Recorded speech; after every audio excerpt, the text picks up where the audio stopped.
Мына Ноокат району рет ишканасы бүгүнкү күндө кышка даяр эмес да. Азыр мына айтып атабыз, кышка даяр деп атабыз.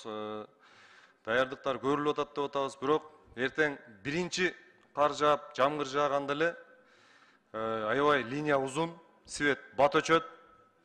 Мына Талайбек Өмкевич, мен сизге да айтып кеткенмин. Электр тогу жете элек жерлер да көп да. Ушул маселени өткөн жыйында да айтканбыз. Мына азыр дагы айтып атабыз, ушул маселени карап чечип берсеңиз. Бактыбек Асадмединович, мына өткөн жумада эле мен Ноокат районунда болуп, ошол эмеге Папан суу сактагычында капсула салдык. Эмелер менен, жашоочулар менен жолуктум. Алар айтты, бир 400ге жакын опораны койдуруп бергиле деп. Мен Ноокат рейстин начальниги 1-декабрга чейин коюп бергиле деп. Бул эми кошумча алынган. Ошол жерде айыл башчысы менен, айыл өкмөтү, райондун акими менен да жолуктум мен полностью.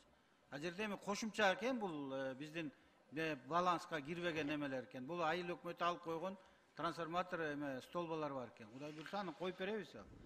Кайсы жерде линияда эмнеге электр энергия жетпейт?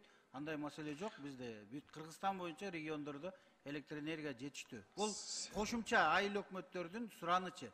Аны 1-декабрга чейин бүтүрүп беребиз. Буга чейин өзүңөр билесиңер, өзүбүздүн плановый ремонттуу жумуштар болчу.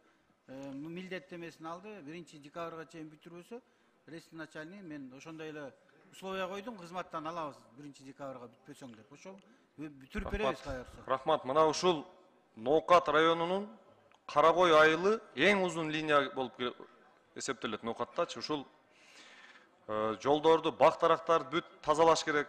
Кар жааганда эле свет өчөт. Ошол бойдон кышында чоң көйгөй жаратып атат да. Ушуну сөзсүз карап кетсеңиз. Мен айтып атпайм азыр 13-14 ошол эмеде болом. Ошол линияны Каракой айылы дедиңиз. Мен атайын ошол линияны карап кетейинчи. Анткени жайкы мезгилде бизде бүт полностью чистка трассы, линиянын баарын тазалап кетиш керек эле.